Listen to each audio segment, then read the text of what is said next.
Hi வணக்கம் and welcome to நம்ம வீட்டு டாக்ஸ் எபிசோட் 5. ஸோ இன்னைக்குள்ள டாபிக் நாங்கள் சூஸ் பண்ணுறதுக்கு வந்து ஒரே ஒரு காரணம் தான், மக்களோட குருட்டு கேள்வி. மக்களோட குருட்டு கேள்வி எப்படின்னா என்கிட்ட வந்து குருட்டு கேள்வி கேட்டுக்கிட்டு இருந்தாங்க. ஓ, ரியல் எஸ்டேட்ல இருக்கியா? ஓகே, நானும் ரியல் எஸ்டேட்ல இன்வெஸ்ட் பண்ணணும்னு தான் இருக்கேன், பட் என்கிட்ட 500 தான் இருக்கு. முடியும். நீங்க என்ன பண்ணுங்க, நீங்க வந்து புக்கிங் பண்ணலாம். 500 வந்து நீங்க புது ப்ராஜெக்ட்.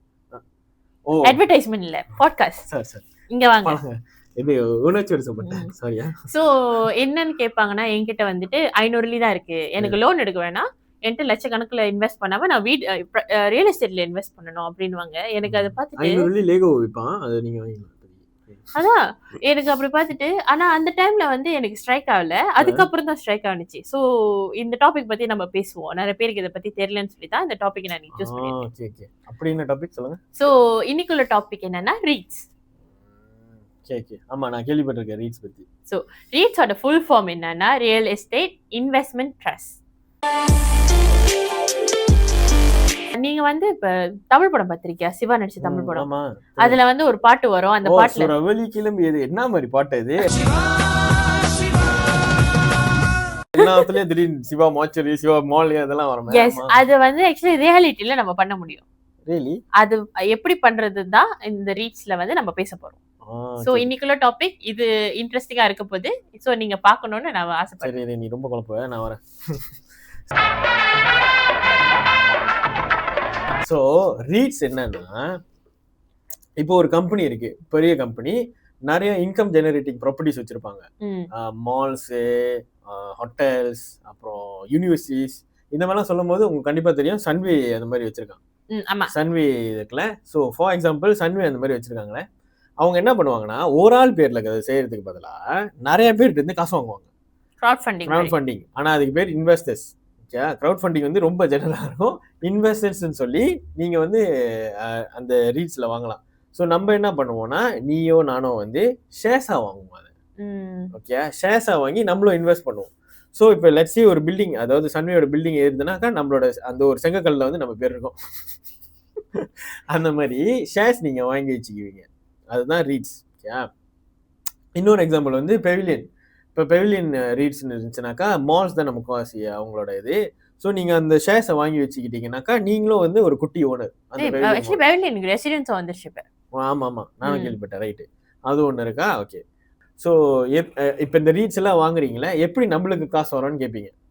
எப்படி உங்களுக்கு காசு வரும்னா, இப்ப இந்த மால்ஸ் எல்லாம் இருக்குல்ல, அவங்க இது டெனன்ட் கொடுப்பாங்களே, அதாவது பெரிய பெரிய கம்பெனி அந்த மாலுக்கு போறோம், H&M, ரைட், கடைங்க, ஜாரா, H&M, ஸ்டார்பாக்ஸ், லூயி விட்டோன் அதெல்லாம் இருக்குல்ல, அவங்கெல்லாம் வந்து காசு கொடுப்பாங்க, டெனன்ட் காசு கொடுப்பாங்களே, ரெண்டல் காசு. அந்த ரெண்டல் காசு தான் நம்மளுக்கு வந்து டிவிடெண்டா வரும். அதாவது அங்க வாங்கி இங்க கொடுப்பாங்க. ஆமா, ஏன்னா நம்மள இன்வெஸ்டர்ஸ் ஆயிட்டோமே. ஸோ அதுதான் வந்து ரீட்ஸ். ரொம்ப சிம்பிள் டேர்ம்ல இதுதான் ரீட்ஸ். ஸோ நான் வந்து என்ன ரீட்ஸ்னா என்னன்னு சொல்லிட்டேன், நீ எதுக்குன்னு சொல்லு. நான் ஏன் ரீட்ஸ் சொல்லுவேன்னா, ஆக்சுவலி வந்து இப்போ லோன் எடுக்கிறவங்களுக்கு எலிஜிபிலிட்டி இல்லாதது. ஆக்சுவலி ஒரு வீடு வாங்கணும்னாலே 400,000 போகும் ஸ்டார்டிங் பிரைஸ். 400,000 போகும்போது லோன் எடுக்க முடியல, எனக்கு அந்த அளவுக்கு வருமானம் இல்லை அப்படின்னு நினைக்கிறவங்க வந்து ரீட்ஸ்ல இருந்து ஆரம்பிக்கலாம். இது வந்து ஒரு ஸ்டெப்பிங் ஸ்டோனா சொல்லலாம். லைக் உங்களோட அடித்தளம் மொதப்படி. லைக் எப்படின்னா, என்னால மாசம் 200 தான் வெளியாக்க முடியும். ஒரு பட்ஜெட் வச்சிருப்பாங்க, அந்த பட்ஜெட்ல ரீட்ஸ் இன்வெஸ்ட் பண்ணலாம். லைக் எப்படின்னா, ஒரு ரீட்ஸ் வந்து இப்போ வந்து எனக்கு தெரிஞ்சது the lowest $1.20 போகுது. ஸோ $1.20 போகும்போது அவங்க ஒரு மாசம் பண்ணும்போது ஒரு மாசம் வந்து 100 யூனிட்ஸ் வாங்குறாங்கன்னா அது 120 தான் வருது. So it's still affordable and easy for them to enter. Okay, அது ஒண்ணு. அடுத்தது வந்து இதோட இன்கம் வந்து ஸ்டெடியா நம்மளுக்கு வரும். எது வச்சு நான் சொல்றேன்னா, இப்ப யூசுவலா வந்து நம்ம தமிழங்களுக்கு வந்து கையில வந்து ஒரு 10,000 5,000 இருந்தாலே FD திறப்பாங்க. அந்த FD திறக்கிறதுக்கு வந்து ஏன்னா ஒரு வருஷம் யூசுவலா பெஸ்ட் அவுட்கம் வரதுக்கு வந்து ஒரு வருஷம் திறப்பாங்க. அந்த ஒரு வருஷத்துல வந்து அவங்களுக்கு வர இன்ட்ரெஸ்ட் வந்து 2.5 to 3.5 வரும். அதே அவங்க ரீச்ல 3.5 அதிகம் தான் FD க்கு. I'm just giving an estimation la. So இதே வந்து ரீச்ல அவங்க அந்த அமௌண்ட் போட்டு இன்வெஸ்ட் பண்ணாங்கன்னா அதோட ரிட்டர்ன் வந்து 5 to 7% வரும், டிபெண்டிங் ஆன் தி பிசினஸ். எந்த பிசினஸ்ல அவங்க வந்து அந்த ரீட்ஸ் பை பண்றாங்கன்னு பொறுத்து இருக்கு. ஓகே, அது ஒண்ணு. அடுத்தது வந்து இப்ப வீடு வாங்குறோம்னா நம்ம வெறும் வீடு தான் வாங்குவோம். ஆமா. ஓகே. ஆனா ரீட்ஸ்ல இருக்கிற பியூட்டி என்னன்னா, ம்ஹ்ம். நீங்க வேற வேற இன்வெஸ்ட்மென்ட்டும் வேற வேற ப்ராப்பர்ட்டிலயும் இன்வெஸ்ட் பண்ண முடியும். Health care, residence, industrial okay, okay. அந்த மாரி டிஃபரெண்ட் ப்ராப்பர்ட்டில நீங்க இன்வெஸ்ட் பண்ணும்போது உங்க போர்ட்ஃபோலியோவும் டைவர்சிஃபை ஆகும். பார்க்கறதுக்கு கொஞ்சம் ப்ரொஃபஷனலா இருக்கும். ஆமா, ஆமா. பிளஸ் அது வந்து எல்லாமே ஒரே இடத்துல, அந்த காசு எல்லாமே ஒரே இடத்துல இருக்கு. ஆமா. ஒரே பாஸ்கெட்ல போடாம டிஃபரெண்ட் பாஸ்கெட்ல போட்டு வைக்கிற மாதிரி வரும். அதுதான் டைவர்சிஃபிகேஷன் ஆக்சுவலி. சோ அது ஒண்ணு. இன்னொன்று வந்து இது ஒரு ப்ளஸ் பாயிண்ட் ஆக்சுவலி. மலேசியால ரீட்ஸ் வந்து இன்வெஸ்ட் பண்றவங்களுக்கு வந்து அந்த பே அவுட் பண்றாங்கல்ல, அவங்க வந்து வர இன்கம்ல 90% as டிவிடெண்டா கொடுத்தாகணும். என்ன இது? அம்மாளி. ஓ 90%. உடனே 10%னாக்கா அவங்க எப்படி காசு சம்பாதிப்பாங்க அப்படியெல்லாம் யோசிக்காதீங்க. 90%னாலும் ஆளாளுக்கு ஒரு அமௌண்ட் கொடுத்துருப்போம்ல ஷேர் வாங்குறதுக்கு. அந்த ஷேர் பொறுத்து தான் உங்க டிவிடெண்டும் வரும். அந்த பெர்சன்டேஜ் பொறுத்து தான் உங்க டிவிடெண்டும் வரும். எப்படி பார்த்தாலுமே அவங்களுக்கு லாபம் தான். ஏன்னா 10% அவங்களுக்கு ஸ்டில் எப்படி இருந்தாலும் மில்லியன் கணக்குல தான் போகும் ப்ராஃபிட் மட்டுமே. ஸோ ஸ்டில் அவங்களுக்கு வின் தான். இது எப்படின்னா நானே நிறைய பேர் பார்த்திருக்கேன். நானே இந்த கேள்வி கேட்டிருக்கேன் ஆக்சுவலி. என்ன நம்ம நாட்டுல ஒன்னும் காசு அவ்வளவு இருக்கா, இவ்வளவு பில்டிங் கட்டுறாங்க அப்படின்னு. ஆக்சுவலி இதை வந்து இந்த ரீட்ஸ் மூலியமா தான் எடுப்பாங்க. இந்த ரீட்ஸ்ல வர காசு தான் அவங்களுக்கு ரிசோர்ஸ். அதை வச்சுதான் அடுத்த பில்டிங், அடுத்த வீடு, கொண்டோ அதெல்லாம் கட்டுறது. சோ இதுல இருந்து அவங்களுக்கு வர வருமானம், வீடு விற்கும் போது வர வருமானத்துலதான் அவங்க வந்து டிவிடெண்டா திருப்பி கொடுப்பாங்க. இந்த ஹெல்த் கேர் ரீட் வாங்கினாக்கா அவங்க இன்னொரு ஹாஸ்பிட்டல் கட்டுறதுக்கு அது ஒரு காசு. ஆமா, அந்த மாதிரி தானே. ஓகே சாம், நீ ஏன் ரீட்ஸ்ன்னு சொல்லிட்ட, நான் எப்படி ரீட்ஸ் அப்படின்னு சொல்றேன். எப்படி ரீட்ஸ்னா எப்படி இன்வெஸ்ட் பண்றது நான் சொல்றேன். ஓகே, ரொம்ப சிம்பிள் தான் இந்த ப்ராசஸ். 3 ஸ்டெப் தான். 1வது step CTS and trading account திறக்கணும். சிடிஎஸ் வந்து சென்ட்ரல் டிபாசிட்டரி சிஸ்டம்னு வரும். ஓகே, இது வந்து நீங்க எங்க போய் திறக்கலாம்னா, ஒன்னு வந்து நீங்க பேங்க் போயிட்டு அந்த கவுண்டர்ல போயிட்டு நான் ட்ரேடிங் அக்கௌண்ட் திறக்க போறேன், சிடிஎஸ் அக்கௌண்ட் திறக்க போறேன்னு சொன்னாக்கா அவங்க ஹெல்ப் பண்ணுவாங்க திறந்து கொடுக்கறதுக்கு. இன்னொன்று வந்து ஆன்லைன்ல நீங்க செய்யலாம். பேங்க் வந்து நாட் ஸ்பெசிஃபிக்லி ஒரு பேங்க் தான். மே பேங்க், சிஐஎம்பி, ஆர்எஸ்பி, இந்த பேங்க் எல்லாருக்கிட்டுமே இந்த இது இருக்கும், இந்த ட்ரேடிங் அக்கௌண்ட் திறக்கிற இது இருக்கும். ஓகே, எனக்கு வந்து ஓவர் தி கவுண்டர் தெரியாது. நான் பார்த்த வரைக்கும் நான் யூசுவலா வந்து நான் மே பேங்க் ஆப்ல சும்மா ஸ்க்ரோல் த்ரூ பண்ணிட்டு இருக்கும்போது நான் பார்த்தது வந்து என்னன்னா அக்கவுண்ட்ஸ், அதாவது இந்த கோல்ட் இன்வெஸ்ட்மெண்ட் அந்த மாதிரி பார்க்கும்போது ட்ரேடிங் அக்கவுண்ட் ஒன்று இருந்துச்சு. சோ ஐ திங்க் நீங்க அததான் சொல்லிட்டு இருக்கேன்னு நினைக்கிறேன். அந்த அக்கவுண்ட் தான். அது நீ ட்ரேடிங் திறந்துட்டீங்கன்னா, ரெண்டாவது வந்து என்னன்னா நீங்க வந்து சூஸ் பண்ணணும் எந்த ரீட்ஸ்ல நீங்க வந்து ஒன்ஸ் நீங்க அக்கௌண்ட் திறந்துட்டீங்கன்னா நீங்க போடுவீங்களா எந்த ரீட்ஸ்ல நீங்க ஃபோக்கஸ் பண்ண போறீங்கன்னு ரீசர்ச் பண்ணீங்க. தயவு செஞ்சு ரீசர்ச் பண்ணீங்க. உங்களுக்கு எது சூட்டபிளா இருக்குன்னு நீங்க முதல்ல பார்க்கணும். ஸோ அது புர்சாவில் வந்துட்டு ரீட் கவுண்டர்னு இருக்கும். ரீட் கவுண்டர்னா சன்வே ரீட் இருக்கும், கேஎல்சிசி ரீட் இருக்கும். இதெல்லாம் வந்து எஸ்டாப்ளிஷ் ஆனதுல எல்லாருக்குமே தெரிஞ்சது நான் சொல்றேன். Sunway REIT, KLCC REIT, Pavilion, health care wise வந்து ஆல் அக்காரின்னு ஒன்று வரும். ஆல் அக்கார் ஒன்று வரும். இன்னொன்று வந்து இண்டஸ்ட்ரி பேஸ் வந்து அது பேர் இன்னும் வரும், ரைட், எக்ஸிஸ்ன்னு வரும். ஸோ இதெல்லாம் வந்து கொஞ்சம் எஸ்டாப்ளிஷ் ஆனது. அவங்க வந்து ஒரு ஷேருக்கு ஒரு அமௌண்ட் வச்சிருப்பாங்க. ஓகே, லெட்ஸ் சே வந்து பெவிலியன் ரேட்னு வச்சுக்குவோம். 1 லீ 25 காசுன்னு ஷேர் போட்டிருக்கு. நீங்க வந்து 400 லீக்கு வாங்குறீங்க, 400 யூனிட் வாங்குறீங்க, சாரி 400 யூனிட் வாங்குனீங்கன்னா 500 லீ தான் வருது. ஸோ உங்களோட இன்வெஸ்ட்மெண்ட் ஜேர்னி அங்கேருந்து நீங்கள் ஆரம்பிக்கலாம். 500 லீலே நீங்கள் ஆரம்பிச்சிடலாம். ஸோ உங்ககிட்ட வந்து 400 ஷேர் இருக்கும் கணக்குக்கு. Okay, pavilion reads. அப்புறம் 3வது ஸ்டெப் வந்து ரொம்ப முக்கியமான ஸ்டெப். நீங்கள் என்ன பண்ணணும்னா, நான் காசை போட்டுட்டு இன்வெஸ்ட் பண்ணிட்டீங்களே, அமைதியாக இருக்கணும். வேறு ஒன்றும் பண்ண தேவை. தயவு செஞ்சு அமைதியாக அந்த காசை அங்கேயே விட்டுருங்க. விட்டுட்டு சில கம்பெனிஸ் வந்து எப்படி கொடுப்பாங்கன்னா டிவிடெண்ட் 3 மாசத்துக்கு ஒரு வாட்டி கொடுப்பாங்க. சில கம்பெனி 6 மாசத்துக்கு ஒரு வாட்டி, சில கம்பெனி 1 வருஷத்துக்கு, அதுக்குன்னு ஒரு பீரியட் இருக்கும். நீங்க உங்களுக்கு எப்படி வேணும்னு நீங்க பார்த்து சூஸ் பண்ணலாம். ஸோ லெட்ஸ் சே நீங்க 500 லீக்கு இன்வெஸ்ட் பண்ணிட்டீங்க, உங்க மொதல் டிவிடெண்ட் வந்து 30 லீ வருது. என்னடா 500 லீ போட்டு வரும் 30 லீனா தான், அவ்வளோதான் வரும், அதுக்கு மேலாம் வராது. என்ன பண்ணணும்னா அமைதியா இருந்துட்டு அந்த காசு அங்கேயே இருந்துடும். ஸோ இது கம்பவுண்டிங் மெத்தட். யூசுவலா இது இன்னொன்னு வந்து நம்ம தமிழர்களுக்கு ஒண்ணு இருக்கு. லைக் எப்படின்னா ஒரே ஒரு வாட்டி காசு போட்டுட்டு என்ன காசு வரலன்னு பாப்பாங்க. லைக் காசை போட்டுட்டு என்ன சின்னதா வருதுன்னு பாப்பாங்க, ஒரே ஒரு வாட்டி போட்டுட்டும் பாப்பாங்க. லைக் எப்படின்னா இன்வெஸ்ட்மெண்ட் வந்தா நீ ஒரே ஒரு வாட்டி போட முடியாது. கன்சிஸ்டன்டா மந்த்லி இன்வெஸ்ட் பண்ணும்போது தான் அந்த அமௌண்ட் வந்து பெருசாக ஆரம்பிக்கும். சோ நீ சொன்ன கம்பவுண்டிங் மட்டும் கரெக்ட் தான். எப்படின்னா இப்ப அந்த 500 இருக்குல்ல, இந்த 500 அப்புறம் அந்த 30, சோ அது 530 உள்ள இருக்கு. பிளஸ் மாசம் 100 வெள்ளி கூட போட்டுட்டு வந்தா கூட அது ஒரு வருஷத்துக்கு 1200 வெள்ளி ஆயிரும். ஆமா சோ இத மூணையும் சேர்த்துட்டா 530 பிளஸ் 1200 இது வந்து 1730 ரிங்கிட் ஆயிரும். சோ அங்க இருந்து அப்படியே ஜெனரேட் ஆயிட்டு வந்துகிட்டு இருக்கும். சோ அந்த டிவிடெண்ட் அமௌண்ட்டும் கூட வரும். ஆமா டிவிடெண்ட் லைக் அந்த டிவிடெண்டோட அப்படியே கம்பவுண்ட் பண்ணிட்டு வந்துகிட்டு இருந்துச்சுன்னா அமௌண்ட்டும் ஏறிக்கிட்டே போகும். ஆமா இது இப்படி சொல்லும்போது கொஞ்சம் கால்படியா இருக்கும். நான் ரொம்ப சிம்பிள் டேர்ம்ல சொன்னா KWSP காசு. இப்ப நம்ம KWSP காசு வந்து நம்மளோட டிடாக்ஷன்ல இருந்து எடுக்கிறாங்க, எம்ப்ளாயி கான்ட்ரிபியூஷனும் இருக்கு. ஆமா சோ அத மாசம் மாசம் போடுறாங்களா கரெக்டா? போட்டுட்டு வருஷ கடைசியில வந்து நமக்கு ஒரு டிவிடெண்ட் கிடைக்குது. ஆமா வருஷம் அடுத்த வருஷம் பிகினிங்ல ஒரு டிவிடெண்ட். ஆமா அந்த ஃபைனான்சியல் முடியும் போது ஒரு டிவிடெண்ட் கிடைக்குதுல, அந்த டிவிடெண்டும் உள்ளதா இருக்கும், எடுக்க முடியாது. எப்படியும் எடுத்துரும். அது உள்ளதா இருக்கும், எடுக்க முடியாது. சோ அது அப்படியே இருக்கும்போது நம்ம அதுக்கப்புறமும் ஒன்னும் மாசம் மாசம் போடும்போது நீ பார்த்தனா டக்குன்னு இந்த அமௌண்ட் ஏறின மாதிரி ரொம்ப பெருசா ஆன மாதிரி இருக்கும். சோ அந்த மாதிரி இருக்கும்போது இன்வெஸ்ட்மெண்ட்டும் அதே மாதிரி நம்ம ட்ரீட் பண்ணோம்னா அமௌண்ட் ஏறதுக்கு நிறைய வாய்ப்புகள் இருக்கு. நிறைய வாய்ப்பு இல்ல, ஏறும் கன்ஃபார்மா ஏறும். ஆனா நான் என்ன சொல்ல வரேன்னா நம்ம கை சும்மா இருக்காது. ஐயோ இதுல காசு இருக்கா நம்ம எடுத்து பாய்க்கலாம் அப்படின்னு. இன்னொரு இது வந்து என்னன்னா, இப்ப நீங்க வாங்கும் போது ரீட்ஸ் வந்து ஒரு 25 காசுல இருக்குன்னா திடீர்னு அந்த ரீட்ஸ் ஏறுனுச்சுன்னா 1 ringgit 35 cent 1 ringgit 40 centனாலுமே அது ஸ்டில் ப்ராஃபிட் தான். சில பேர் என்ன பண்ணுவாங்க, அந்த ப்ராஃபிட் காசை வெளியே எடுப்பாங்க. அததான் செய்யாதீங்க, கம்பவுண்ட் பண்ணி வச்சுக்கீங்கன்னு சொல்றேன். எதையும் அதுல இருந்து எடுக்காதீங்க. KWSP காசை வந்து எப்படி நம்ம வச்சிருக்கணும் அப்படின்னு எல்லாம் அட்வைஸ் பண்றாங்க. வேற வழி இல்ல, அந்த மாதிரி ட்ரீட் பண்றாங்களோ அதே மாதிரிதான் நம்ம ஒரு டிசிப்ளினா அது வச்சிருக்கணும். காசை என்ன நடந்தாலும் எடுக்க கூடாது அப்படின்னு நான் சொல்றேன். சோ இந்த மாதிரி நடக்கும்போது இந்த மாதிரி இருக்கும்போது நான் யூஸ்வலா என்ன சொல்வேன்னா, இவ்வளவு ஈஸியா இது ஆக்சுவலி ஒரு சின்ன ஈஸியான ஸ்டெப் தான். வீடை வாங்குறத இது கொஞ்சம் ஈஸியான ஸ்டெப் தான். இது யாருக்கு வந்து ரொம்ப பயன்படும்னா ஸ்டூடெண்ட்ஸ், காலேஜ் ஸ்டூடெண்ட்ஸ். அவங்க வந்து சில பேர் பார்ட் டைம் செய்வாங்க, இல்ல பாக்கெட் மணி கிடைக்கும். சோ அவங்களுக்கு வந்து நான் என்ன சொல்வேன்னா, நான் காலேஜ் படிக்கும் போதே ரொம்ப ஃபேமஸா இருந்தது வந்து போபா டீ. ஆமா இப்பயும் தான் இன்னும் ஓடிட்டு இருக்கு. போபா டீ வந்து வாங்கும்போது வந்து நினைக்கிறேன் ஒரு மாசத்துல வந்து ஒரு 10 டீ வாங்கினாலும் ஒரு டீ ஒரு 12 வெள்ளி 120 வெள்ளி வருது. நான் எஸ்டிமேஷன்ல சொல்றேன், எப்பயாவது ஒரு வாட்டி வாங்குற அமௌண்ட்ல நான் சொல்றேன். நான் நிறைய பேர் பார்த்திருக்கேன், லைக் தினிக்கும் வாங்குற கேஸும் இருக்கு. நான் ஜஸ்ட் மேக்ஸிமம் 10ங்கிற அதுக்கு மேல வாங்குற கேஸுங்களும் இருக்காங்க.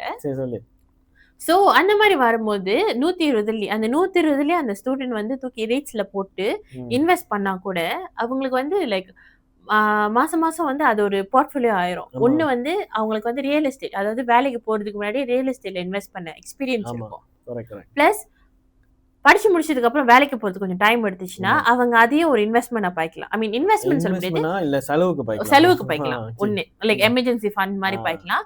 இல்ல நான் எனக்கு வேலை கிடைச்சிருச்சு, நான் இப்ப கொஞ்சம் நல்ல சேலரி இருக்கேன்னா அந்த காசு எடுத்து வீட்டுக்கு டவுன் பேமெண்டாவும் பாய்க்கலாம். அந்த அளவுக்கு அதுல இருக்கணும்ல. ஆமா கான்சிஸ்டன்டா அவங்க அத இன்வெஸ்ட் பண்ணிட்டு வந்துட்டு இருக்கணும்ல.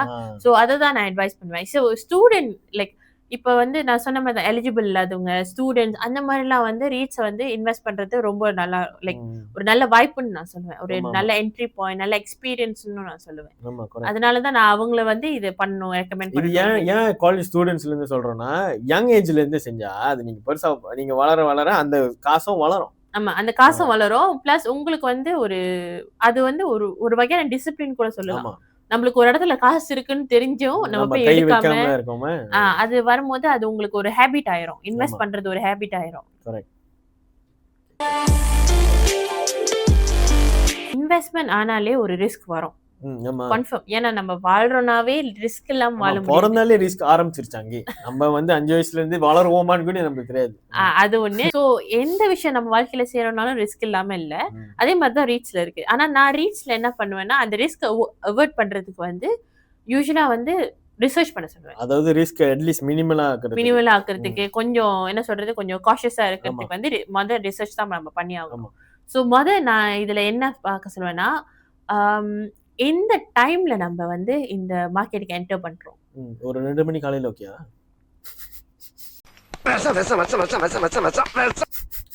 நான் சொல்றது வந்து பெஸ்ட் டைம்னு ஒண்ணு இருக்கும். எப்பவுமே ஒரு விஷயத்தை ஆரம்பிக்கணும்னா ஒரு பெஸ்ட் டைம் பார்ப்போம். என்ன கேட்டா the பெஸ்ட் டைம்னா கோவிட் தான் நான் சொல்லுவேன். பிகாஸ் கோவிட் டைம்ல வந்து எல்லா ரீட்ஸும் சரி, ஷேர்ஸும் சரி, பிட்காயின்ஸ் எல்லாமே இறங்குனுச்சு. அதுதான் பெஸ்ட் டைம். அது 5 வருஷத்துக்கு முன்னாடி. அந்த டைம்ல போய் கேட்டிருந்தோம். இன்னும் 5 வருஷத்துக்கு முன்னாடி எடுத்திருந்தா நல்லா இருந்திருக்கும். அது அப்படியே பேக் டேட் பண்ணிக்கிட்டே போகும். ஆனா இப்ப என்ன கேட்டா இப்பன்னு தான் நான் சொல்லுவேன். பிகாஸ் இதுக்கு ஒரு நிறைய ஃபேக்டர்ஸ் இருக்கு. ஒண்ணு, நம்மளோட கண்ட்ரில வந்து இப்ப ரொம்ப டூரிசம் ரொம்ப அதிகரிச்சுட்டு போகுது. ஓகே ஒண்ணு. இன்னொரு நியூஸ் என்ன வந்துச்சுன்னா நம்மளோட கேல் ஏரியாலேயே வந்து இப்ப வெல்னஸ் சிட்டி ஆகிறதுக்கு இருக்காங்க அப்படின்னு ஒரு நியூஸ் வெளியா வந்துச்சு. அது அடுத்தது பேங்க், அதாவது பேங்க் நெகாரா ஓபிஆர் ரேட் இறக்குனாங்க. ஓகே, ஓபிஆர் ரேட் இறக்குனது. ஸோ இதெல்லாம் ஒன்னொன்னா நான் வரேன். டூரிசம் அண்ட் இந்த வெல்னஸ் சிட்டியை வந்து எப்படின்னா அவங்க வந்து லைக் நிறைய பேர் அதை வந்து அந்த இடத்த வந்து சுத்தி பாக்குறதுக்கோ இல்ல அதோட ஃபெசிலிட்டி யூஸ் பண்றதுக்கு வரும்போது அந்த இடத்தோட டிமாண்ட் ஏறும். ஸோ அந்த டிமாண்ட் ஏறும்போது அந்த இடத்தோட பிரைஸும் ஏறும். ஸோ அந்த மாதிரி பிரைஸ் ஏறும்போது நீங்க ரேட்ஸ்ல இன்வெஸ்ட் பண்ணியிருந்தா அந்த ரேட்ஸோட ஷேர் ஏறும், ஷேர் பிரைஸ் ஏறும். ஓகே, அது ஒண்ணு. இப்ப நான் ஓபிஆர் பத்தி பேசினேன். ஸோ ஓபிஆர் வந்து என்னன்னா இப்ப 0.25% பேங்க் நெகாரா வந்து இறக்குனாங்க. ஸோ யூஸ்வலா இது வந்து எக்கனாமிக்ஸ்ல ஒரு பேசிக் எக்கனாமிக்ஸ் டேர்ம். யூஸ்வலா இன்ட்ரெஸ்ட் இறங்குனுச்சுன்னா கொடுக்கப்படுற டிவிடன் ஏறும், அதோட ஆப்போசிட் ரியாக்ஷன் மாதிரி. அதே மாதிரி டிவிடன் அதே மாதிரி இன்ட்ரெஸ்ட் ஏறினுச்சுன்னா கொடுக்கப்படுற டிவிடனும் இறங்கணும். ஏன்னா நம்மள்ட்ட வாங்கின காசு டிவிடெண்ட் கொடுக்கறதுக்கு முன்னாடி அவங்க இன்ட்ரெஸ்ட் தான் முதல்ல கொடுக்கணும்னு பாப்பாங்க. ப்ராடக்ட் இருந்தா தான் காசு கொடுக்க முடியும். ப்ராடக்ட் எல்லாமே எப்படி அந்த ப்ராடக்ட் வந்து ப்ராஃபிட்லாம் வந்து லைக் அதுக்குன்னு ஒரு செலவு இருக்கும்ல, அதுல முதல்ல இன்ட்ரெஸ்ட் தான் அவங்க கட்டி முடிக்கணும்னு பார்ப்பாங்க. அதுக்கப்புறம் தான் டிவிடெண்ட் வர டிவிடெண்ட் வந்து ப்ராஃபிட்டா இருக்கா இல்ல குறைவா இருக்கான்னு பார்க்க முடியும். ஸோ இப்போ வந்து சின்ஸ் பிஎன்எம் வந்து ஓபிஆர் ரேட் 0.25க்கு இறக்குனனால டிவிடெண்ட் கூட கிடைக்கிறதுக்கு நிறைய வாய்ப்புகள் இருக்கு. ஒண்ணு அது. அடுத்தது நான் என்ன பார்ப்பேன்னா ஆக்குபென்சி ரேட். ஆக்குபென்சி ரேட் இல்ல ஆக்குபென்சி ரேட் நான் என்ன சொல்லுவேன்னா ரெண்டு வகையானது இருக்கு. ஒன்னு வந்து எந்த டைம்ல நான் சொன்ன டைம் மாதிரி தான் எஃபெக்ட் பண்ணும். ஸோ ரொம்ப சிம்பிள். கோவிட் டைம்ல வந்து நீங்க பார்த்தனா பிகேபி இம்ப்ளிமெண்ட் பண்ணாங்க. எஸ், பிகேபி இம்ப்ளிமெண்ட் பண்ணும்போது நிறைய கடை சாத்தினாங்க. மால்ஸ்ல முக்கியமா கடைங்க சாத்தினோம். எசென்ஷியல் கடை மட்டும் தான் திறக்க முடியும் அப்படின்னு சொன்னாங்க. ஸோ ரீட்டைல் ரொம்ப அடி வாங்குச்சு. ஆனா ஹெல்த் கேர் செம்ம பூமியா இருந்துச்சு. சோ ஆப்போசிட் ஒரு ப்ராப்பர்ட்டிஸ்க்கும் அதோட அட்வான்டேஜ் டிஸ்அட்வான்டேஜ் இருக்கு. அது ஒண்ணு. அடுத்தது வந்து ஆபீஸ் பில்டிங்ஸ். நிறைய பேர் வொர்க் ஃப்ரம் ஹோம் பண்றனால ஆபீஸ் பில்டிங் நிறைய ஆபீஸ சாத்திட்டு ஃபுல்லாவே ஹைபிரிட் வொர்க்கிங் ஆயிட்டாங்க. இது மாதிரி ஓடிட்டு இருக்கு. அந்த மாதிரி ஒண்ணு இருக்கு. சோ இந்த மாதிரி இது வந்து இது ஒரு என்ன சொல்றது, ஒரு ஜெனரலா சொன்னா இது வந்து ரீட்டைல் ரேட்ஸ்னுவாங்க. சோ கோவிட் டைம்ல ரீட்டைல் ரேட்ஸ் ரொம்ப அடி வாங்குச்சு. ஹெல்த் கேர் பூமிங்கா இருந்துச்சு. சோ வேர் ஹவுஸும் அடி வாங்குச்சு. ஏன்னா எல்லாம் சாத்தி இருந்துச்சு. ஒன்னு ஆன்லைன் பிசினஸா போனது. ஆக்சுவலி வேர் ஹவுஸ் அடி வாங்கல. ஏன்னா ஆன்லைன் பிசினஸ்னால அவங்க வந்து ஸ்டாக் எடுத்து வைக்கிற இடம் மட்டும் தான் தேட ஆரம்பிச்சாங்க, தவிர விக்கிறதுக்கு கடைக்கு தேவைப்படல. சோ எல்லாம் ஆன்லைன் டிக்டாக் போனுச்சு, ஷாப்பில எல்லாம் பிசினஸா மூவ் பண்ணும்போது ரீட்டைல்ல போய் வாங்காதனால ரீட்டைல் தான் ரொம்ப அடி வாங்குச்சு. இண்டஸ்ட்ரியல் நல்லா தான் போயிட்டு இருந்துச்சு அந்த டைம். சோ இந்த மாதிரி போகும்போது இதுக்கு தான் முக்கியமா நான் என்ன சொல்றேன், டைவர்சிஃபை பண்ணணும். சோ அந்த டைம்ல வெறும் ரீட்டைல் வாங்கி வச்சிருந்தவங்களுக்கு வந்து மினிமம் லாஸ். சம்மடி தான் ரீட்டைல் எல்லாம் இறங்குச்சு, நானும் பார்த்தேன். அதே வந்து அந்த டைம் அந்த ரீட்டைல் மட்டும் வாங்காம ஹெல்த் கேர் இல்ல வேற வேற பிசினஸ் இத வாங்கி வச்சிருந்தாங்க. ஒரு ரீட்டைல்னால இன்னொரு ரீட் அவங்களோட போர்ட்ஃபோலியோ வந்து பேலன்ஸ் ஆகும். பிரேக் ஈவன் ஆகும். At least break even. சோ அதனால தான் நான் சொல்லுவேன் என்ன மாதிரியான மார்க்கெட் இல்ல எந்த டைமிங்ல வாங்குறோம்னு ரொம்ப முக்கியம். அதுக்கு தான் நம்ம ரிசர்ச் பண்ணோம் அப்படின்னு நான் சொல்றேன். ஒரு பாயிண்ட் மறந்துட்டோம். என்னன்னா ரீட்ஸ்ல வந்து லோன் எடுக்க தேவையில்ல, டெனன்ட் தேடணும்னு அவசியம் இல்ல. இந்த மத்த தலைவலி எல்லாம் இல்ல. அதாவது அந்த ப்ராப்பர்ட்டி மேனேஜ்மெண்ட் நமக்கு தேவையே இல்ல. நீங்க ரீட்ஸ்ல என்ன பண்ணணும்னா ஷேரை வாங்கிட்டு கம்மக்கமா அமைதியா உட்காரணும், அவ்வளவுதான். மாசம் டிவிடெண்ட் வரும், அதை வச்சுட்டு நீங்க என்ன பண்ண போறீங்கன்னு நீங்க பண்ணிக்கலாம். ஓகே, அந்த ஹெடேக்ஸ் இருக்காது. சோ அதுதான், அதனாலதான் நாங்க ரீட்ஸ் வந்து சஜஸ்ட் பண்றோம் இன்வெஸ்ட்மெண்டா ஸ்டார்ட் பண்றதுக்கு. ஸோ டு ரீகேப், ரீட்ஸ் வந்து ரொம்ப ஈஸியா அஃபோர்டபுளான ஒரு வழி. நம்ம ஆளுங்களுக்கு வந்து ஒரு மிட்வேலி ஒரு பவிலியன் வந்து ஓனரா கிளைம் பண்ணிக்கிறதுக்கு. ஏன்னா நீங்க 100 வழியில இது ஸ்டார்ட் பண்ணிடலாம். இது யார் வேணாலும் செய்யலாம். College students, young professionals, season investor கண்டிப்பா ரீட்ஸ் அவங்களுக்கு தெரியும். அவங்களோட மாடல் வந்து வேற லெவல்ல இருக்கும். நான் ஆடம் கோவோட ப்ரொஃபைல ஃபாலோ பண்றேன். அவர்ல மில்லியன் கணக்குல அங்க வேற லெவல்ல இன்வெஸ்ட் பண்ணுவாங்க. சோ நம்ம as a young professional college student நம்ம இந்த மாதிரி சின்னதா ஆரம்பிப்போம். இது ஒரு டிசிப்ளின். நீ சொன்ன மாதிரி தான், இது ஒரு டிசிப்ளினா ஆரம்பிச்சோம். ஆக்சுவலி நம்மளுக்கு ஒரு ஹேபிட் வந்துடும், இன்வெஸ்ட்மெண்ட் போட்டு வைக்கணும். ஸோ இது ரீட்ஸ்ல இருந்து அப்புறம் வேற வேற இன்வெஸ்ட்மெண்ட்ஸ் எல்லாம் நீங்க கன்ஃபார்மா அந்த ஒரு ஆர்வம் வந்துடும். நீங்க போடணும், அங்க இருந்து நீங்க காசு பாப்பீங்க. இதுல இருந்து ஆரம்பிக்கும். ஆக்சுவலி இது ஒரு பாசிவ் இன்கம் கூட. ஆமா, இது ஒரு பாசிவ் இன்கம் தான். ஸோ நீங்க ஜஸ்ட் காசை போட்டு டிவிடெண்டுக்கு வெயிட் பண்றது தான். ஸோ நம்மளோட எபிசோடோட இறுதி சுற்றுக்கு வந்துட்டோம். எது மாதவன் படம் மாதிரி இருக்குல்ல.